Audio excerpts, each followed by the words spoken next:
April 19. Okay? It's 46. Pero bakit 40 ang lagi sinasabi? Because the season of Lent, which requires fasting, abstinence, and prayer, ito po ay nasa 40 araw lamang. Minus kasi yung araw ng linggo. At ang araw ng linggo sa loob ng Kwaresma, 6. Diba? 5 days of Lent. O 5 Sundays of Lent and 1 Palm Sunday. Okay? Kaya doon sa mga araw na yun, first Sunday of Lent, second Sunday, hanggang 5th Sunday, hanggang Palm Sunday, lumapang kayo ng lumapang kung gusto nyo. Bahala kayo. Lahat ng asukal kainin nyo. Kahit bawal sa inyo. Yun. Okay? Kasi lahat ng Sundays, konektado sa pagkabuhay ng Panginoon. Remember that. But if you love the Lord, and I know you deeply love the Lord, you can even have sacrifices on a Sunday. Okay? So yan ha. Linggo ng pagkabuhay. Yan ang pupuntahan natin. Linggo ng pagkabuhay. Linggo ng bagong buhay. At linggo ng bagong simula. Lahat tayo kailangan makarating dito. Walang iwanan. Lahat kasali. Kasali lahat. Amen? Amen. Okay. Now, bakit ba lagi binabanggit bago? Bago. Bakit ba may bago? Eh, simple lang mo ang sagot. Kasi may luma. Diba? Sino dito ang luma na? Si Kuya nagsasagot. Pero sino dito ang pwedeng magpanibago muli? Taas ang kamay. Lahat tayo. Dahil sa kasalanan, naluluma ang pagmumukha mo. Tingnan mo katabi mo. Luma na yan. Okay? Iba na ang amoy niyan. Okay? Pero pagdating ng linggo ng pagkabuhay, dahil kay Kristo, bago mo yan. Okay? Pero gano'n pa rin yung tsura. Okay? So, bakit may bago? Dahil may luma. So, tingnan natin. Tayo naglalakbay pa rin. At sinimulan nga natin ito noong Miyerkules na Abo. Sino nagsimba ng Miyerkules na Abo? O kahit hindi ka nagsimba, magtaas ka. Ako. Okay? Ito ba ay holiday of obligation? Hindi. Ha? Hindi. Okay. Pero bakit ang dami-daming tao sa simbahan? Alam niyo kung bakit? Alam niyo kung bakit maraming tao sa simbahan pag Miyerkules na Abo? Sapagkat tayo mga Katoliko, sabihin niyo sa akin kung totoo o hindi, maraming nagsisimba kapag may alam mo meron kang iuuwi galing sa simbahan. Di ba, no? Pagdating ng Palm Sunday, marami na naman yan, sigurado. Kasi ang ating kaisipan, wow, mag-uuwi na naman ako ng malaspas. Paglaban ko sa manananggal. Kapapanood nyo ng Shake, Rattle, and Roll. No? Ganyan, napapansin ko yan. Alam ni Father Alan yan, na marami nagsisimba. Kapag alam ng tao, meron kang iuuwi galing sa simbahan. Malaspas, Easter Vigil, kasi may tubig na binibigay. O iba, pupunta ka sa simbahan kung kailan nagbabasbas ng mga chok para sa Epiphany at yung Miyerkules ng Abo. Eh sa simbahan ko lang hindi naman strategic ang simbahan ko. Pero ang dami-dami nagsisimba kapag Ash Wednesday. Sabi ko nga, buti na lang hindi ganito karami nagsisimba araw-araw. Kung hindi, mauubusan kami ng ostya.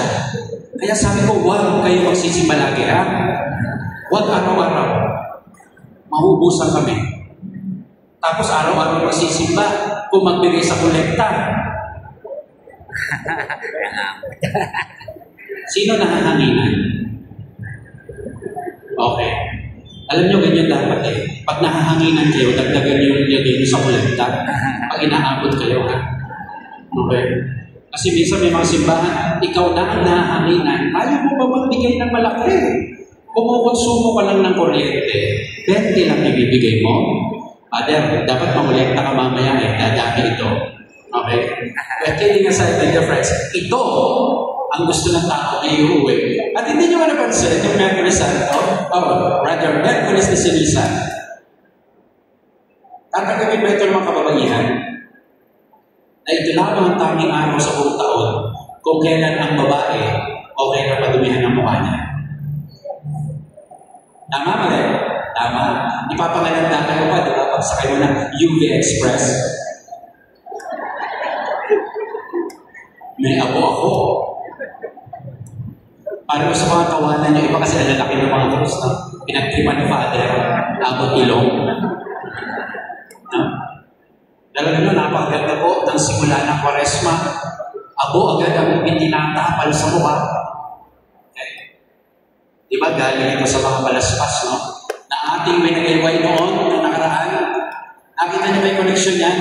Nagdala ka ng palaspas, winagayway mong gano'n, isinigaw mo, ikaw Kristo, hari ng buhay ko, o sana sa anak ni David. Tuwan-tuwa ka pa, pag ganyan ka pa, kahit makatama ka ng iba. Pag magsumisip na si Father, ini-intercept mo ba yung tubig?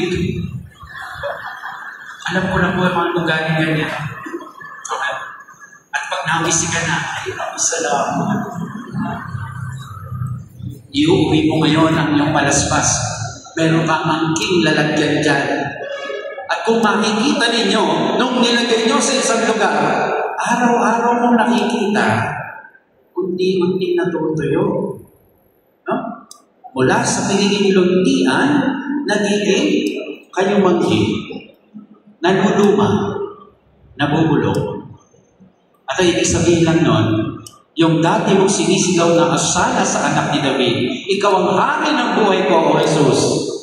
Lahat yan, napako ang iyong pangako.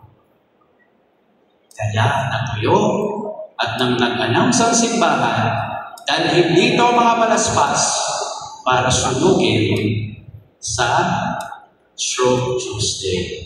Sinunog. Natuyo kasi, sinunog na.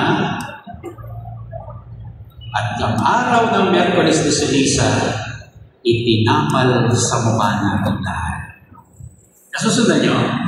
Yes. Na parang bagang sinasabi, sa alabo ka galing, sa alabo ka rin pupunta. Alam nyo, sa totoo na, nakakaiyak yung mga salitang yun. Bakit?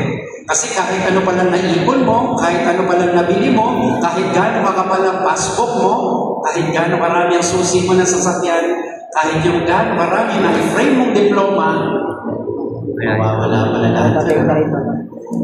Kahit gaano kaganda ka pa,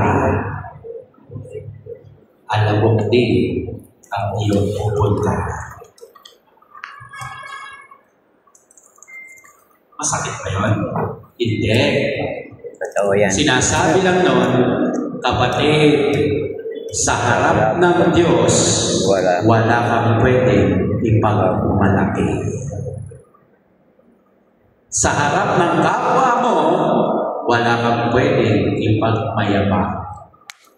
Kaya kahit sino ka pa, sa kinabukasan, alam mo ka na. Amen? Amen. I hope you realize that on that day. At huwag mo tatawanan yung laki ng abo sa harap ng iyong kapatid. Baka pagtingin mo sa labi mo, mas matindi pa yung iyo.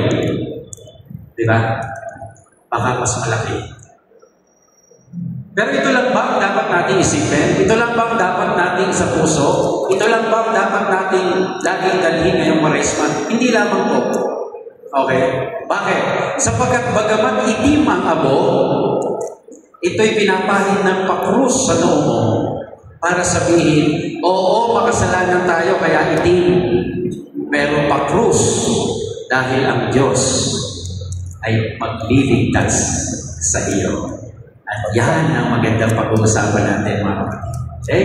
So, ano mga paghahanda patungo sa bagong buhay na kaloob ng Diyos? Naghahanda na ba kayo para sa Easter? I hope you have your individual preparations, okay? Some of you will go to confession. Some of you are performing some fasting already. Some are having some more prayers within the day. At yung iba naman nangangako rin na magbibigay sa kapwa. O, di ba? Yung laging ebanghelyo ng Miyerkules de Ceniza, almsgiving, prayer, and fasting. Di ba? Kaya nga po, di ba, tatandaan lagi natin, kaya nga Ash Wednesday. Kasi nga, pinapaalala sa atin yung Ash. Yun na rin yun. Ano yun? Ayuno, samba, at hatian ng kapwa sa kung anong meron ka. Right? Okay? So, pag-ayuno, samba, panalangin ninyo, at hati sa kapwa. Okay? Patuloy pa rin itong ginagawa natin ito. Now, merong letra ang batas at alam natin yan. Review lang muna natin ito. Baka kasi sabihin natin, ay, nandun agad tayo sa napakalalim, pero yung fundamentals hindi natin magawa. Ayuno. Pag sinabing ayuno po, ayan yun, no? Fasting. 1 full meal on Ash Wednesday and Good Friday. 1 full meal. Okay? Tapos, sinong required dito? Ilan niyo po Sino mga senior citizen? Nasa kamay. Wow, ligtas sila. Ligtas na. Si nanay, taas na taas Ako. Okay. 18 to 59. May 17 years old dito, bababa. 17. Marami. Siguro matalo kayo, no? Okay. Ash Wednesday, Good Friday, that's fasting. 1 full meal. Meron pang isa, Ash Wednesday and Good Friday, tatandaan, April 18, ngayong taon na to, 1 full meal lang. Ano ibig sabihin nun? Pumili ka doon sa 3 kain mo, yun ang gawin mong full meal, pero yung dalawa pa, pag pinag-add, huwag sanang isa pang 1 meal. Kasi 2 full meals na yun. Nag-guess yung point? Kasi pwede mo gawin. Full meal ako ng breakfast. Half meal ako ng lunch. Half meal din ako ng dinner. Ay, nag-2 full meals ka nun. Okay? Kaya titignan mo, pili ka lang ng 1 full meal. Okay? Kaya nga ho yung Holy Thursday, pwede kumain na marami dyan. Okay? Pwede lumapang ng marami. Tapos alam ko yung gawain ng iba. Good Friday, hindi kakain yan.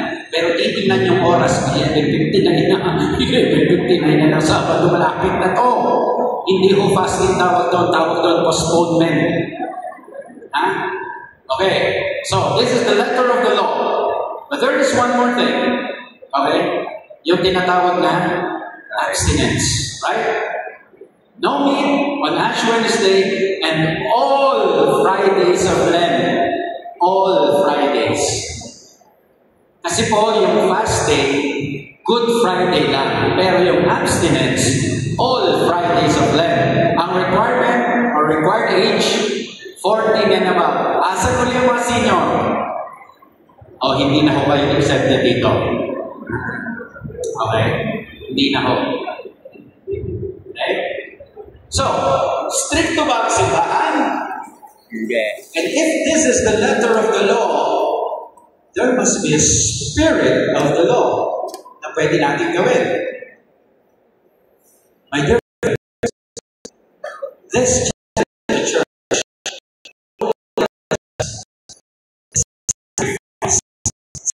giving is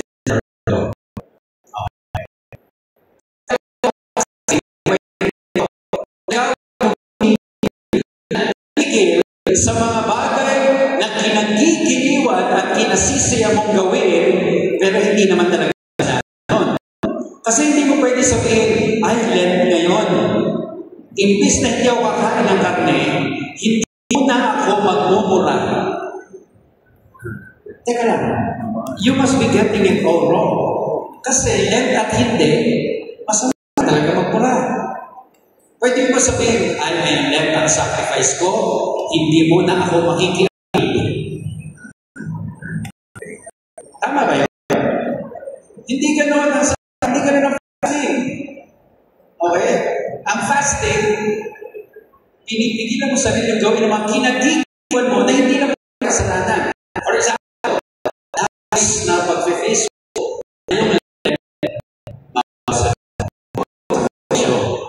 paninigarilyo at pag-inom, hindi masama.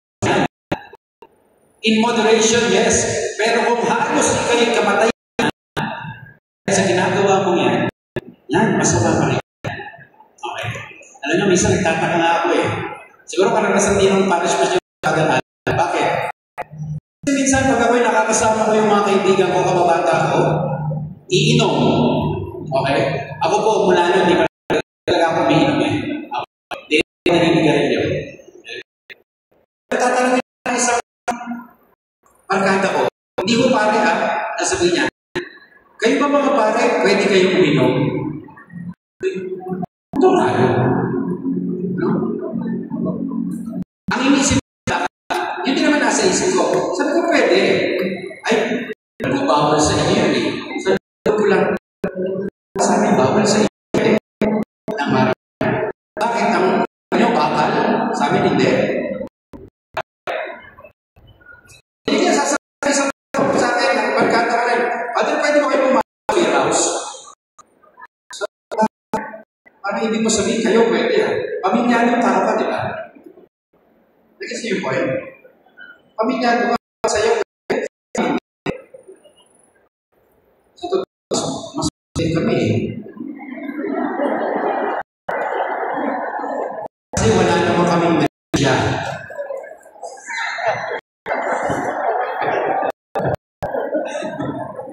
Naglalagay kasi yung point ko, di ba? Na para, pag ikaw malay ko, yung pwede sa inyo, bawal sa akin. Hindi man pare-pareho din na meron tayong dahil iniiwasan na kasalanan o kwasyon ng pagkakasala para hindi tayo mabuli sa iba. Right? So don't think that way, my dear friends. Okay? If it is bad for someone, it's bad for everyone. If it is a sin for someone, it's sin for everyone. Kaya ako yung pag-aayuno, hindi talaga doon sa mga bagay na hindi mo magpagkos. Sige, sa sitwasyon pwede magdala sa because then, it's like pushing the reset button of our lives. At para sabihin, ito ang Kwaresma, yung mahalaga lang sa buhay, ang dapat mong pagtuunan ng pansin. Kaya nga si Kristo dinala sa disyerto eh. Kasi sa disyerto, nandun mo pala rin yung mga bagay-bagay na kailangan mo. That's why that is a desert experience when we push the reset button of our lives so that we can only opt and desire for what is important. At ano yung mahalaga lang sa buhay? Isa lang, Diyos lamang, walang iba. Amen? Okay. Kaya nga po, alisin niyo po sa isip ninyo, okay lang naman din, pero mas maganda maunawaan niyo. Magpo-post kayo sa Facebook, itsura ng inyong anak at asawa. Tapos ang caption, my everything. Para sa akin, no, they're not your everything. Jesus is your everything. Pero sila, daan mo para mapunta kay Jesus. Yun. Yung pamilya mo, hindi yan ang mahalaga lang sa'yo. Diyos ang mahalaga sa'yo, pero ang pamilya mo, daan mo para mapunta ng langit. Amen? Yun eh. Okay? Di ba, matapos mong papupwestuhin yung anak mo dyan, pipicturan mo, mumurahin mo pa pag malikot. Huwag kang malikot. Pipicturan kita. Tapos pag-post, my everything. Pero namura na yun. May everything pa rin. Okay? So ngayong Kwaresma, ipinapaalala sa atin, wala yan yung mga nabili mong cellphone na mahal. Wala yan yung mga Hermes mong bag. Wala yan yung mga sapatos mo mamahalin. Diyos lang, sapat na sa buhay. Amen? Mahina na yung amen niya, no? Kanina malakas na. Okay. Eh mga kapatid, ito ang una. Continue your sacrifices. Pagpatuloy nyo na. Sapagkat itinuturo din ang ating pagsasakripisyo kung may pangangailangan ka, Diyos ang magpupuno ng iyong kakulangan. Okay? Kaya ngayong Kwaresma, no? Kahit may pangangailangan ka, kasi meron ka iniiwas sa mga pagkain, Diyos lang sapat na. At ano man ang aking kailangan, Diyos ang magpupuno ng lahat ng kakulangan. Alam niyo po, nung ako po'y bagong ordained pa lang bilang diakono, that was 2001, okay? Nag-send po ako sa Parang Marikina. Hindi ko siya masyadong Marikina, parang lang. Parang. Okay, so Parang Marikina. And summer po noon, ako ay nasa doon. Nung araw ko yun, parang tinuruan agad ako ng Diyos kung paano mag-tissue. Thank you ba? Okay. Bakit? Kasi pag summer, di ba, merong mga project ang simbahan like Operation Circumcision. Kaya, nakarelate kayo ng mga babae. Okay. So, sumilip ako doon sa bintana ko kasi nakasign ako doon sa simbahan. Sumilip ako sa bintana ko. Oh, haba na ng pila. Eh, ano kasi yun eh. Sabi ko, siguro libre ito. Haba ng pila eh. No? Haba ng pila ganyan. Tapos may nakita ko isang bata. Bumunta po ako eh. May nakita ko isang bata na hindi nakapila. Sa baba ako, sabi ko, ba't di kayo nakapila doon? Ba't di ka nakapila? Sabi niya, Rep, wala po akong pera eh. Sabi ko, pera? Bakit? Ang ibig sabihin, eh meron daw pong 50 pesos na donation. Ganun ba? Sabi ko, may kasama ka ba? Sabi niya, meron po 3 po kami. Sige, pumila kayo. Mapasikat ako. Pila kayo. 150 lang pala eh. Okay, pila kayo doon. Mas maganda, mauna kayo. Kasi pag narinig yung sigaw ng mga nauna, baka umalis kayo sa pila. Sabi ko, mauna na kayo doon. Hindi mo na silang ganyan. Akit ako sa kwarto. Yabot na po ako na lang. Sabi ko, ako na bahala sa mga bata ko. Maniwala kayo sa inyo mga kapatid ha. Pagbukas ko ng wallet ko, walang laman. Wala. No? Sabi ko, hindi, may pera ako. Hindi ko kaya ko to. Abay, pati yung mga ilalim ng damit ko. Tingin ako, baka may mga sobrang naipit pa. Pauunti ko lang eh. Sabi ko, wala ah. Matindi pala ako sa kabukuhaan ng pera, walang natitira. Sabi ko, sabi ko, patay tayo dito, parang 3 bata ito. Sabi ko, yabang ko kasi eh. No? Nakasilip ako ganun ako, malapit na sila. Sabi ko, ganun, malapit na sila. Kaya gawin ko. Maya-maya tumawag ang sekretary. Rev, reverend pa ako ng Rev. Meron daw po magpapabless sa sasakyan. Ito na to. Sabi ko na eh. Pero alam ko may awa ang Diyos eh. No? Talaga may awa ang Diyos eh. Di ba ako? Bilis ko yung sasakyan. Okay. Tinagalan ko pa para tagal yung mulot niya. Parang may time pa siya magmulot ng malaki-laki. So, habang ako may nagdadasal, tapos na po, yung sobre ko, inaabangan ko talaga. Kasi may magbibigyan ako eh. No? So, pag ganun pa nga na siya, gumagano na ako eh. Kasi naman, ang prinsipyo ko rin, ask nothing, but refuse nothing. Huwag kang hihingi, pero pag binigyan ka, huwag kang tatangkay. Tama naman, di ba? Kaya kung pagkatapos ito, pag meron kayo abot sa akin, hindi ako tatangkay. Pero hindi ko ako manghihingi. Okay. Binigay na po. Wala nang pagkano naman. 150.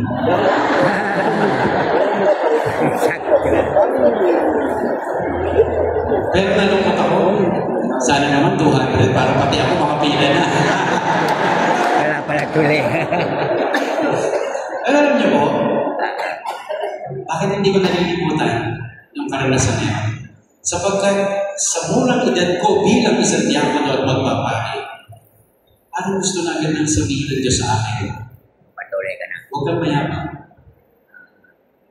You need my grace in everything that will happen. Wala pala tuli. Amen? This is my ministry Sasabihin ni Jesus, it's not about you, it's about me. Kaya yan po ang magandang aral sa atin ng ating pag-aayuno. Yes, you will need something. Magkukulang, magugutom.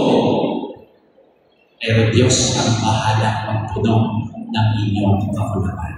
Amen? Okay.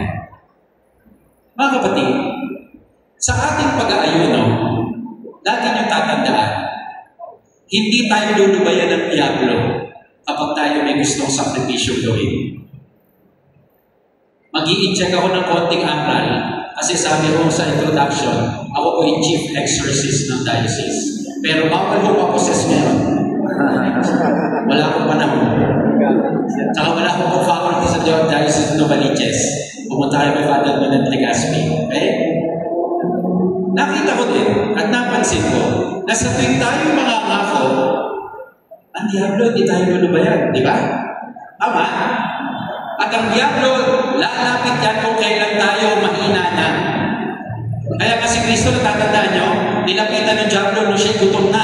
40 days pa namang hindi kumain eh. And malamang yung diablo, gutom ka na, gawin mo tinapay ba to? Di ba? Kaya ako tinan nyo tinan nyo itong mga pagkakataon na ito. At gusto ko tandaan ninyo, para pag na-encounter ninyo, masabi ninyo, ito na yung sinasabi ni Father. No? Na kapag ako'y vulnerable na, kapag mahina ka na, kapag nag-away na kayo ng misis mo sa bahay, at pagpasok mo ng opisina, mamasahihin ka na ng sekretary mo. Vulnerable ka na mo. Kapag ikay gutom na, hindi ka naman kumakain ng ampalaya, pero meron maghahalin sa'yo ng Diyos to go. Hindi na. Vulnerable ka na. Mangangako ka ng maraming bagay. Mangangako ko magsusumba na ako araw-araw. Pero hindi. May magyayaya sa'yo na kayo ay kumain sa labas. Ganyan ang diablo. The devil will work this Lenten season. Double time, overtime, all the time. Okay? Kaya kapag mahina ka na, vulnerable. Mga kalalakihan dito, ipapaalala ko lang sa inyo, alam ng diablo kung kanino kayo nagagandahan. Kaya hindi magpapakita ang diablo ng kababaihan, hindi kayo nagagandahan. Sapagkat hindi ka naman matutukso. Ganun din ang kababaihan dito. Kung kanino man naaakit, kung kanino ikaw ay nahihintay, yan ang ipapakita sa'yo.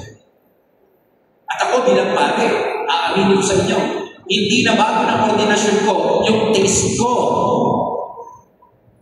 Kung ano yung maganda sa akin o seminarista ko, ganun pa rin hanggang ngayon. Kaya ang diablo, alam yun. Sabi ko nga, madalas sa aking exorcism lecture, kung ako'y tutuksohin ng diablo, hindi siya magpapadala ng 98 years old na lola na nakahiga na sa kama ko. Diba? Sasabihin sa akin, pagpasok ko ng kwarto, Father, kiss mo ako.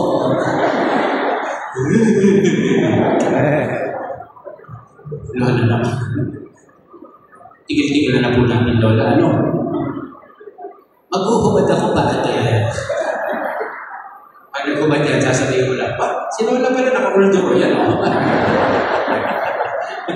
Hindi lang, ito mga bata, hindi lang namin kulturo yun. Nagis yung point ko, kung kailan tayo mahina. Kaya tinanyan pansinin ninyo, na yung may mga pangako kayo, magdadasal ako tuwing gabi ng rosaryo. Ay, alam na diyan mga ako mo, pauwi ka ng inaantok na. Hindi mo na magagawa. Kailan pa? Kapag ikaw ay nangako magbabago. Diba? Ano ang hirap-hirap? Tama? Nasabi mo magbabago ka na, magpapakabait ka na. Kaya naman, ang dami namang tukso lumagat eh. Mabuti pa noon, hindi ako lumalaban. Ngayon, kailangan kong lumaban. Yes, nyo? Mabuti pa noon, hindi ako nagsisimba. Okay lang ako. Wala akong pakikibaka. Pero may nagsisimba na ako. Bakit ang dami ko ng mga pagsubok na hinahanap? Because you're in a spiritual change. And the devil, No? The devil will not give up easily on you. Kailan pa? Kapag ikay pagod na, di ba? Nararanasan niyo yan? Pag pagod ka na, tama na. Okay na yan. Bukas na lang. Yan. Bukas na lang kita mamahalin. Kailan pa? Kapag ikay depressed, di ba? Depressed ba kayo?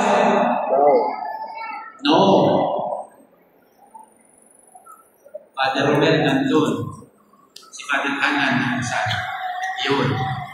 O yan ang mga depressed. Kayo tawag sa inyo, delay. Hindi na ano yun? Depressed and delay. Delay people kayo eh. Oo nga! Narinig ko. May mananagets. When you're in pain. Alam niyo po yung napakalaking tukso kapag kayo nasasaktan? Kapag meron kayong karamdaman? Kapag meron kayong iniinda? Magba-albularyo. Magpatawas. Ilan yung tukso ng Diablo? Huwag ka na magpa-doktor, mahal. Huwag ka na pumunta kay Father, hindi mo siya makikita. Ito na lang sa albularyo. Mura lang. Tatawasin ka lang, gagaling ka. Kita niyo ang Diablo? Si Rahulo. Dadaling kayo sa kasamaan, hindi naman kayo gagaling. Lalala pa ang inyong sitwasyon.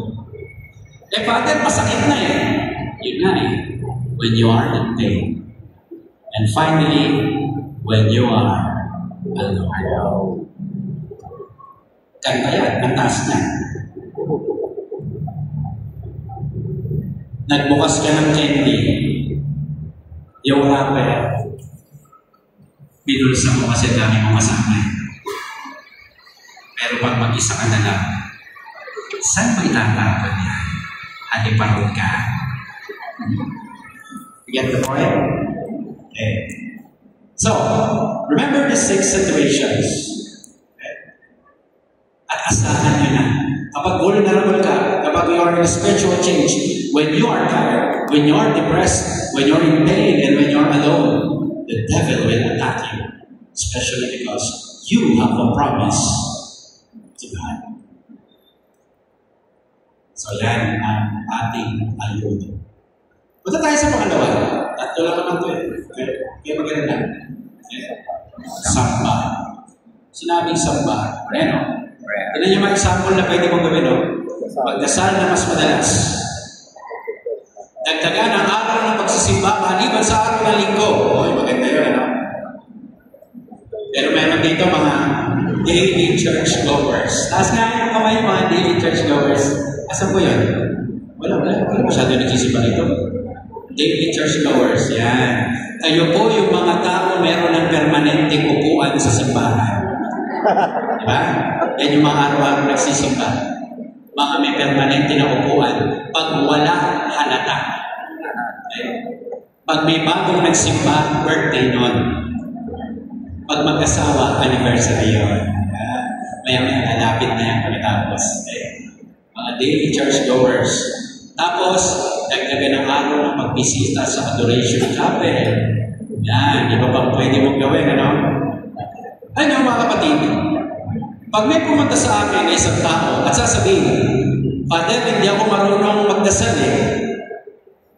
Alam niyo ang unang payo ko? Hindi ako marunong magdasal? Huwag mo sa akin sabihin. Sabihin mo sa Diyos. At sinisiguro ko sa iyo, nagdasal ka na. Get the point? Kung hindi ka marunong magdasal, huwag mo sabihin sa ibang tao. Sabihin mo sa Diyos. And I assure you, you have just begun your prayer. Kasi ang gusto ng tao, ang alam ng tao, dapat maraming sinasabi sa dasal. Kaya ang sabi niya, hindi siya marunong.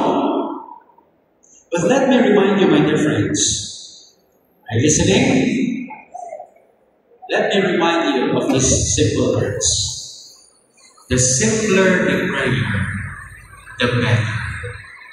Because the heart of prayer is the prayer of the heart. Ulitin ko the simpler the prayer, the better. Because the heart of prayer is the prayer of the heart. Kung anong laman ng puso mo, hindi ka pwede makipagplastikan sa Diyos. Yan ang sabihin mo sa dasal mo. Minsan nga, kahit luha lang, dasal na. Nasa mo na ba yun? Harap ka sa adoration chapel na ganyan. Sa harap ng Blessed Sacrament, wala kang sinasabi, lumuluha ka lang. Magtiwala ka, nagdarasal ka na naman. Sapagkat ang ating mga luha, maaaring dasal sa Diyos ng bighati. Tulungan mo ko, Lord, payakap naman. Hindi mo kailangan maraming salita. Alam niyo po, marami naman simbahan may mga adoration chapel. Meron po ba kayo? Wala. Pero may mga ibang simbahan, adoration chapels, no? Sa kami mo simbahan, meron. Aircon. Pag tinitin ako sa CCTV, ang dami natutulog. Minsan na-tempt ako, patayin ko kaya aircon nito. Tingnan ko kung may magkidasal pa. Pero hindi. Sabi ko, sige, hinayaan mo lang. Aircon, baka naman napagod. Gusto na yung magpahinga. O di matulog siya. Huwag lang hihilatan. Dahil ba talaga ito? Hindi po sila inuusgahan. Kasi sila nagpapalagig lang. Hanggang ngayon, hindi ko sila inuusgahan. Iniisip ko lang na kapag siya nakakatulog na sa pagdarasal, wow! Ang labing na ng ugnayan mo sa Diyos. Naginip na. Ano lang? Oo. Bakit? Ba't sinasabi ko yun? Alam niyo kapag nakakatulugan niyo na ang Diyos sa pananalangin, pakatandayan na ang lalim na ng ugnayan niyo. Sino po dito ang nag-silver anniversary na ng wedding? Marami naman. Sino po dito ang more than 20 years na kasal? Okay. May nag-golden na. Golden po. May golden na. 100 years. Wala ba? Tenter. Tingnan nyo naman. 10 years. 10 years. Centennial pala yun. Okay. Bakit ko tinatanong? Ang dalawang magkasintahan o dalawang tao na bago lamang magkakilala, laging gusto nag-uusap niyan. Tama? Pag nagsama yan, anong pangalan? Anong kapilidan niyo? Saan nga ang probinsya niyo? Anong pangalan ng nanay mo ang buo? Kailan birthday mo? Saan nag-aaral? Dapat walang gap. Kasi bago pa lang magkakilala. Kaya mo ba imagine 45 years na kayo kasal, yung pa rin usapan niyo. Ano nga bang pangalan ng nanay mo? 50 years na kayo magkasama, tatanungin pa nung misis, anong paborito mong ulam? Okay.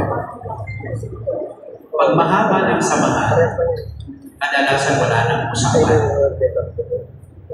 Holding hands lang. Okay na. Tama? Mga kapatid, hindi yan nahihiba sa karanasan niyo sa Diyos. Tandaan niyo yan. Huwag kang matakot na humarap lang sa Kanya, sa simbahan, sa adoration chapel. Huwag kang matakot na umukulang minsan na walang sinasabi. Your presence in front of God is more than enough. Huwag kang malungkot kung wala kang masabi sa panalangin. Mahalaga, nandun ka. Mahalaga, nandito ka sa simbahan.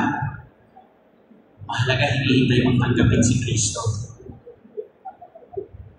Hindi ko binabali wala yung mga novinaryo ninyo.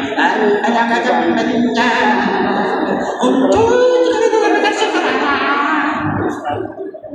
Nandiyo pa nagbibisita iglesia sa tuwing umaga. Hindi pwede nga simbahan ay maganda ang boses na naglilid ng rosaryuhan. Hindi pwede, dapat, Ama namin. Dapat gano'n para malamang simbahan.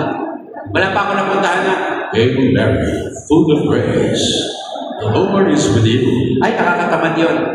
Dapat yung masakit sa tenga para lahat ng nasa baryo gising. Yan ang inaasay talaga. Yung mga gano'n, Sagat Rambi. Okay? Hindi ko masama ang mga ginagawa niyong novenaryo, novena masses, novena kay Padre Pio, ang pagdarasal niyo ng rosaryo, wala pong problema doon. Ito'y pakikiisa sa dasal ng simbahan. Pero, ngayong Kwaresma, baka pwedeng simulan na meron kang oras na personal mo sa Diyos lamang. Na kaya mong banggitin ang lahat ng bagay sa Kanya. Lord, malungkot talaga ako eh. Kung malungkot ka, kahit Monday, edi mag-sorrowful mystery ka. Kala nila mali yun eh. Hindi mali yun. Sa totoo lang. Masaya ka, Tuesday, edi mag-joyful mystery ka. Yun ang nararamdaman mo eh. Kala nyo mali yun? Iharap nyo sa amin kung sino magsasabi mali yun.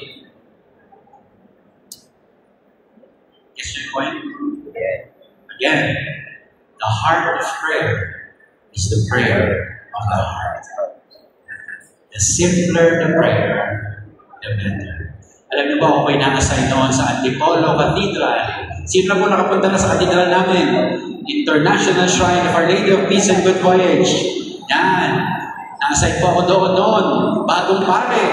At alam niyo, mga inasay lang doon, mga bagong pare, kadalasan. Kasi ang daming ginagawa doon. Magbibisa ka pagkagising mo, magbibinyag ka sa gitna ng umaga, may kasal ka pa, tapos may kumpisal pa buong araw. Tapos kung halimbawa meron pang mga patay, ay nako, grabe ho ang patay doon. Talaga. Minsan paglabas mo, 16 ang nasa harap mo. Akala mo may lumubog na barko. Okay? Matindi. Sa isang araw, pwede mo ma-perform lahat ng sakramento halos. Hihiga ka na lang, may tatawag ka, Father, singkol po. Sabi ko pa naman yan. At alam niyo po, sa katedral, kung saan ako nasay noon, doon ko nasasabi madalas ang pinakamakahulugan kong panalangin. Ano yan, Father? Turuan mo kami. Simple lang. Pagpunta ko ng kwarto ko, Lord, pagod na po ako. Matutulog na ako. Amen. Question. Did I pray? Did I pray? Because the heart of prayer is the prayer of the heart. Okay?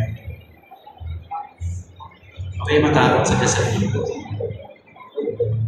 Kung ngayon, nangako kayo na kayo mag-rosaryo gabi-gabi, pero inabot kayo ng pagod, simulan nyo lang. Tip ko, simulan nyo lang. At kapag nakatulugan ninyo, hindi kayo nagkakasal. Sabi, ay, o yung pala naman eh. Matutulog na lang ako. I believe in God. Pwede. No? Nangyayari din sa akin yan eh. Pagod na ako. Kasi nga naman, tinatandaan ko yung sinabi sa akin ng spiritual director ng seminaryo. The rosary is the prayer of a tired person. Sabi ko, wow, man. The rosary is the prayer of a tired person. Napagod ka na sa buong araw. Gusto mo matulog na hawak ang kamay ni Maria. At kapag nakatulugan mo pag yung rosaryo mo, hawak mo ang rosaryuhan, nakatulog ang hawak ang kamay ni Maria. Yun na ang gagawin ko. Hawak ko na lang yung kamay ni Maria lagi. Kasi kaya ako sinasabi mga bagay na ito, sapagkat masyado tayong nababagabag, nakapagdasal ako, huwag niyong tingnan ng Diyos bilang isang mahigpit na tao, yung mahigpit na hukom, o magagalit sa inyo. Maunawain ng Diyos, tao lang ang hindi maunawain. Okay? Meron pa nga isang natutunan ako eh. Pag halimbawa, hindi mo matatapos yung rosaryo sa'yo, igulong mo sa guardian angel mo, ikaw na tumapos na. Abay, tinatapos naman niya. Pag-isip mo, nasa tulong na yung kamay ko.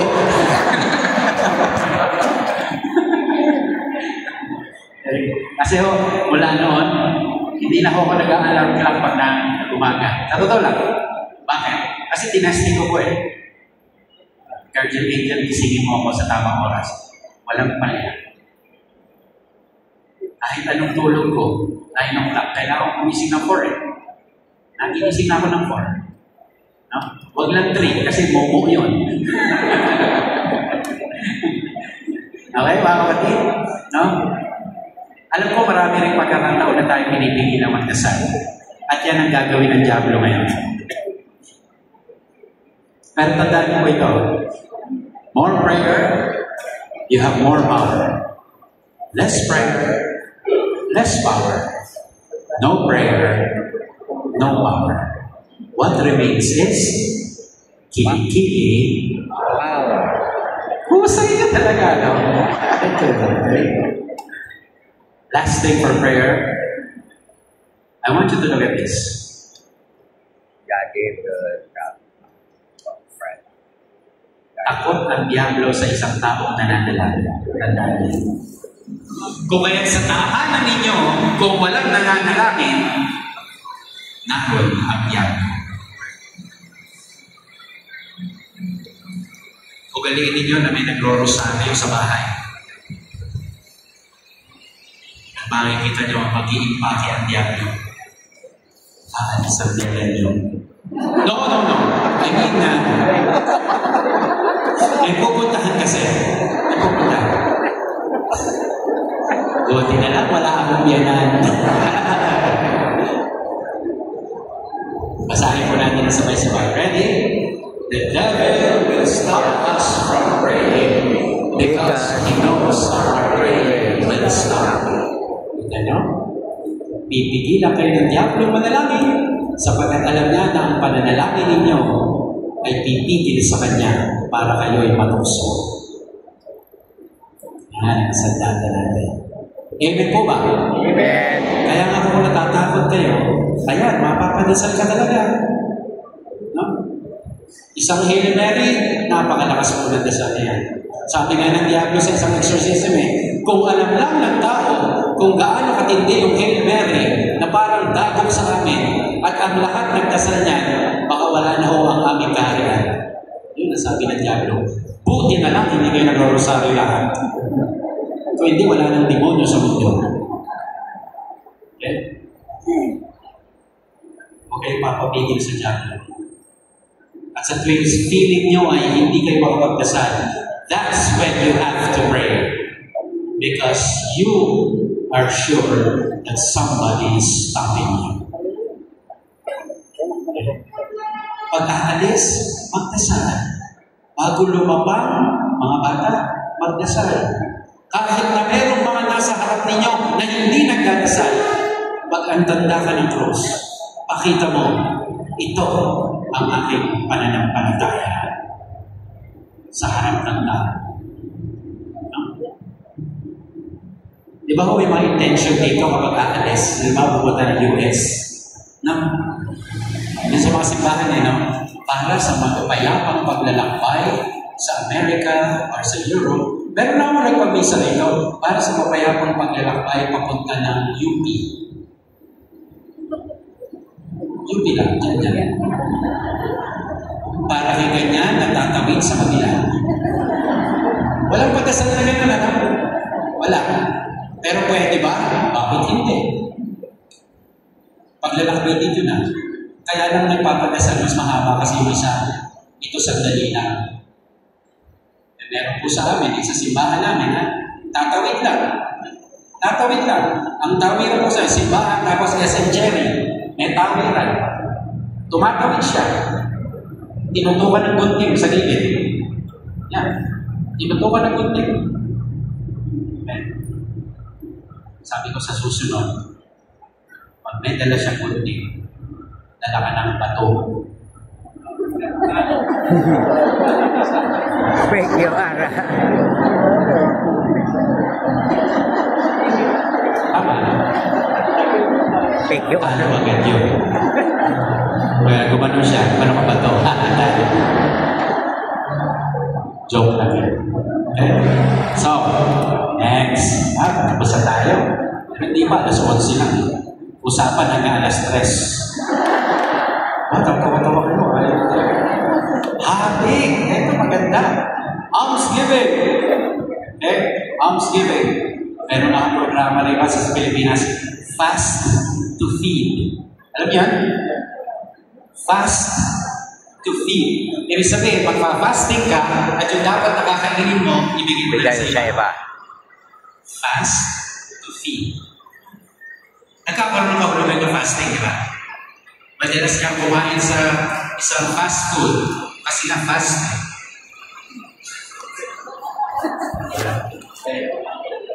Ibig na ikain mo rito, ipakain mo sa iba. So, anong mga pwede natin magawa dito? Tingnan natin ulit. Makakala natin, kain lang to ha. Tingnan niyo po ha. Pagkakawagawa. Okay, basic.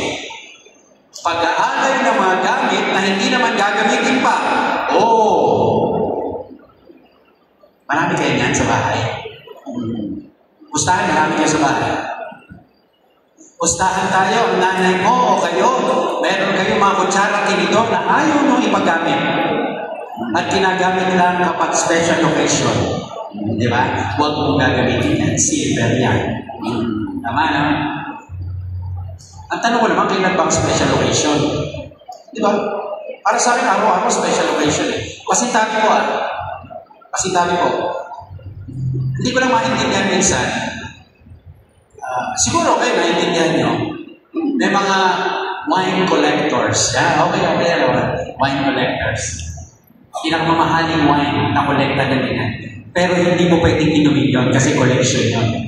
Tama? Ang point ko naman, kailan iinumin yan? Di ba? Okay ba? Nakolekta mo, kailan? Pati yung mga kandila na magaganda. Ang gaganda ng itsura. Pati hindi sinisindihan yan kasi special yan. Wow, hindi sinisindihan. Hindi kandila yan. Ewan lang, para sa akin lang ha. Tapos yung mga damit ninyo. Alam niyo yung trend? Marami kong damit, pero hindi ko pabibigay. Dagdagan na ng aparador. Pagawa na lang tayo ng aparador. Kahit hindi kasya, ano ibigay? Mahal eh. Pero tingnan yung sinasabi ng Quaresma. Kailangan mo ba yan? O kailangan mo lang tingnan? O kailangan mo lang na nasa iyo? Baka naman pwedeng gamitin pa ng iba. Yan ang Quaresma. Sabi ko nga sa inyo, lagi kong binabanggit ito.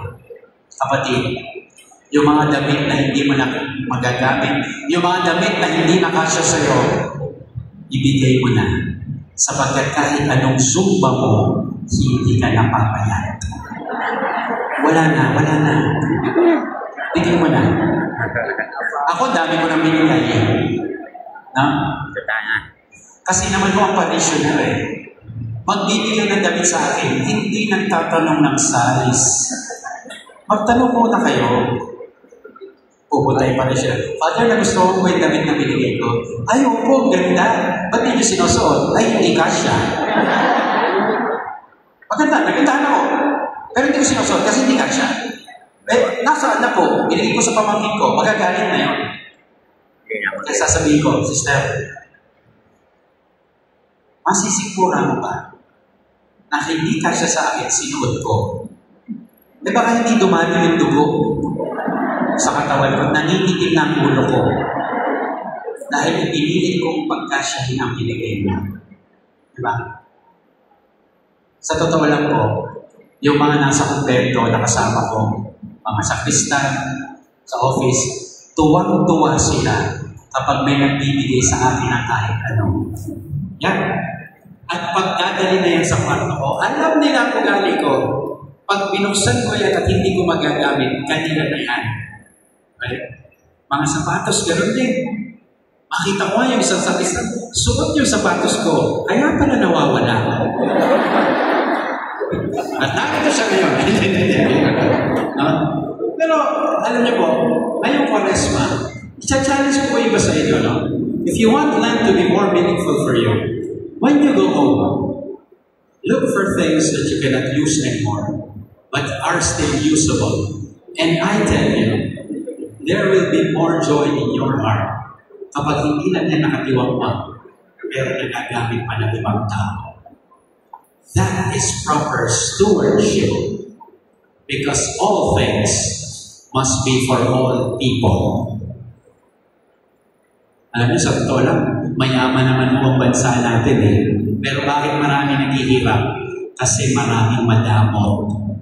Maraming gahaman. Hindi naman gagamitin, gusto lang na sa kanya. Hindi naman mauubos, kukunin pa rin. No? Parang sa ulit ito, pag-ubos ng inyong pagkain, mga kabataan, tandaan nyo ito. Minsan, pinipilosopo natin no? Uy, marami nagugutom, ubusin mo yan. Pag kinain ko ba yan, mabubusog sila? Maaari hindi, pero hindi ka nagsasayang. At sana yung hindi mo kinuha, pwede pang nakain ng iba, hindi mo naman pala kaya. Di ba? Gluttony. Meron pang kakain, kukuha ka pa.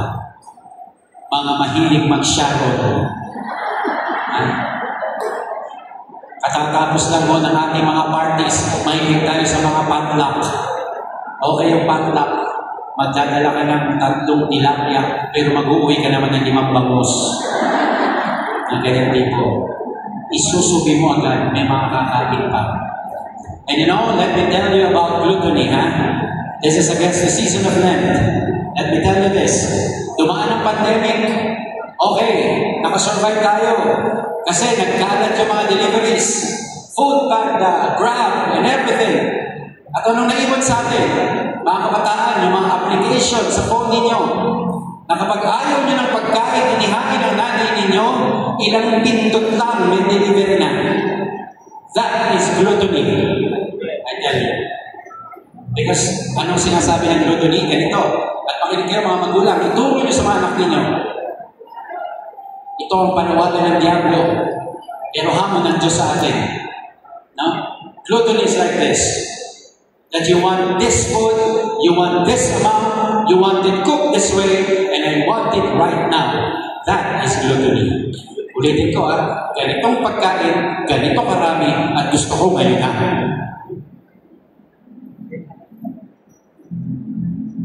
Turuan niyo mga anak ninyo kung ano nakahain. Kainin nyo, pinagpaguran niya ng tatay nyo. Intindihan nyo ba? Okay, good.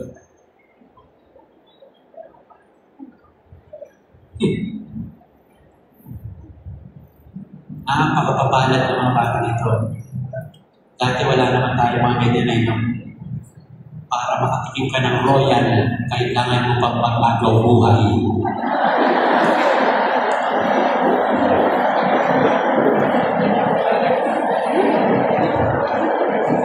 Para makatingin ka ng Royco, kailangan mo pang magkumbulsyon. Pero kayo ngayon, tatawag at pipindot na lang, nandiyan na ang Starbucks, Macau Imperial Tea. Dati, walang ganyan. Okay? Gluttony. It's against the season of Lent. Labis-labis na pag-utos sa mga kasambahay.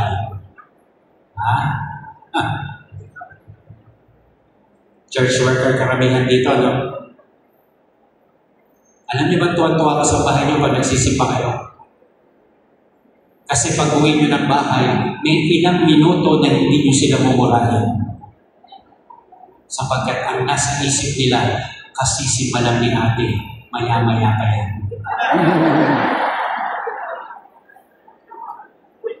Di ba may ganun tayong ugali? Huwag mo akong ganitin, kasi simba ko lang. Ilang minuto ko. Di ba? Madalas pagalitan ng mga kasama sa bahay, lalo kasambahay. Kapatid, isipin mo, huwag mo itulad ang lahat ng kasambahay sa iyo na matalino. Kung matalino yan, hindi yan nagkasambahay.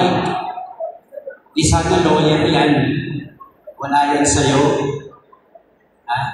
Pagpasensyahan mo, Kwaresma ngayon, simulan mo. Application tayo. Diba? Alam niyo, mas gusto ko yung tao nakatulong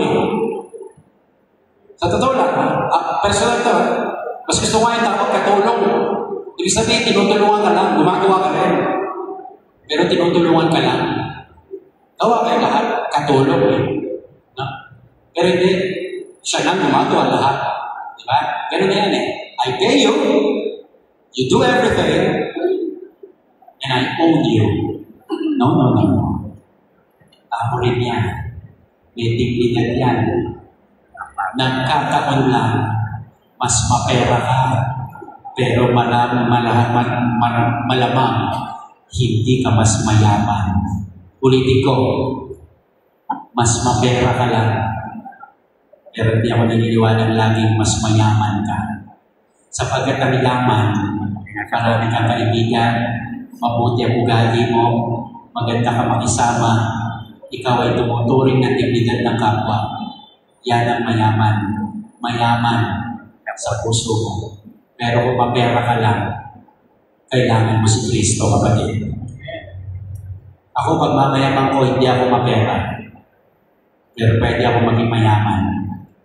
Sapagkat alam ko marami na nagmamahal sa akin. Taas ang kamay ng mapera dito. Yan. Mag-meeting tayo mamaya. Taas ang kamay ng mayaman. Yun. Kaya pala malaki ang kolekta dito. Kasi yung punto natin, ugaliin ninyo na maging mayaman. Huwag lang maging mapera. Okay? Mag-iwas sa lapis-lapis na pag-utos sa mga sabay, mag-ubos ng inyong pagkain. Okay? So yan po, no? This is the season of Lent for all of us. Okay? Now, sa tahanan po, kaya ko po binabanggit ang mga bagay nito. Sapagkat sa tahanan, sabi nga, charity begins at home. Tama? Yes. At kung tayo hindi maging charitable sa mga tao sa bahay, kasambahay, sa asawa, sa anak, paano ba tayo maging charitable sa ibang tao? Okay? Kaya ho, na-discover ko bilang isang exorcist, ito ang unang sisirain ng Diablo, ang ating tahanan. Tandaan yan. Lagi yan. The devil will always ruin first your marriage and then the family. Because he knows once marriage is destroyed, the family is destroyed, and once the family is destroyed, the community will be destroyed, and eventually the whole world will be destroyed. Look at the pattern of the devil. He will begin with marriage sa mag-asawa. Ulitin ko, the devil hates marriage.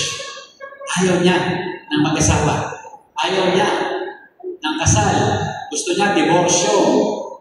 Gusto niya same-sex marriage. Paninira lahat yan eh. Okay? Gusto niya anak. Well, anak ko yan. Sa simbahan niya. Kaya ako tingnan ninyo yung palatandaan. Sapagkat kung sa bahay, hindi na natin kaya magbigay, wala na tayong pag-asa magbigay pa sa kanya. You cannot give what you do not have. So I want you to look at the signs when the devil has already come into your homes. No? Kaya mahalaga po talaga nagpapabasbas ng tahanan eh. Na-bless na ba bahay nyo? Na-bless na? Okay. Tawagin niyo si Father ha. Ang dami pari dito, magpabless kayo ng bahay. Baka sasabihin nyo, ayaw ko magpabless ng bahay, Father. Mahal. Hindi naman ho mahal. No? Pwede nyo pakilinin na si Father eh.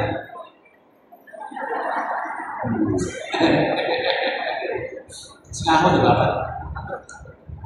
Iba nga talaga, gusto ko taon-taon eh. Para ka mawala yung diablo sa bahay. Alam mo, sa totoo lang, kapag ako nag-bless ng bahay, madalas tinatawagan ako kasi may nararamdaman daw sa bahay. No? Yan ang madalas na connotation eh. Father, pa-bless. Bakit? May nararamdaman kami.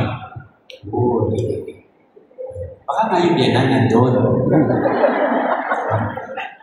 Pagpunta mo ng bahay ko rin Father, si Lola nagpapakita sa taas ng hagdan. Oh, si Lola rin.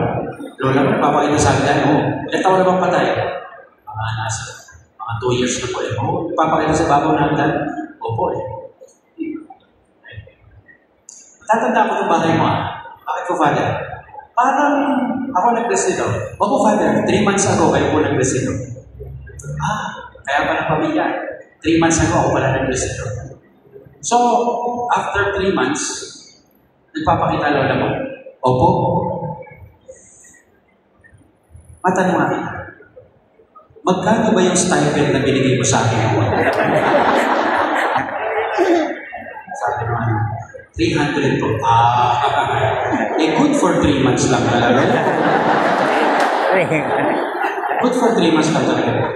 Bigyan mo ko ng 2 for 2 years, hindi magpapakita si Lola. But wait, there's more. May promo ako ngayon.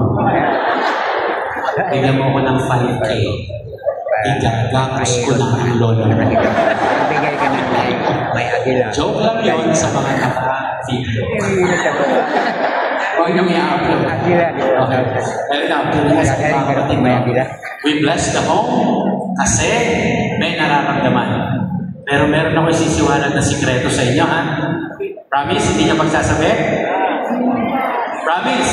Amen. Naka-video na. Sure. Naka-video. Meron ako isisiwanan sa inyo. Alam niyo ba? Hindi. Kaya ko sinasabi ito, pare, kalat nyo.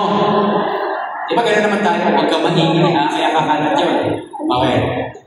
Ito ho ang totoo. Hindi po totoo na kapag may nararamdaman sa bahay, yung bahay nyo ang may problema. Yung mayari. Ang may problema, salbahe yung mga nakatira.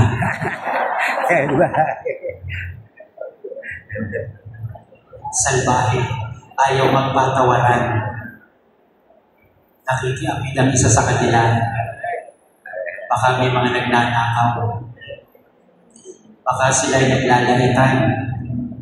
Baka laging galit ang mga nasa bahay. Kaya po, huwag niyo sabihin house blessing agad. Magbagong buhay yung mga nakatira. Kasi pag mababait yung mga nasa bahay, walang lugar ang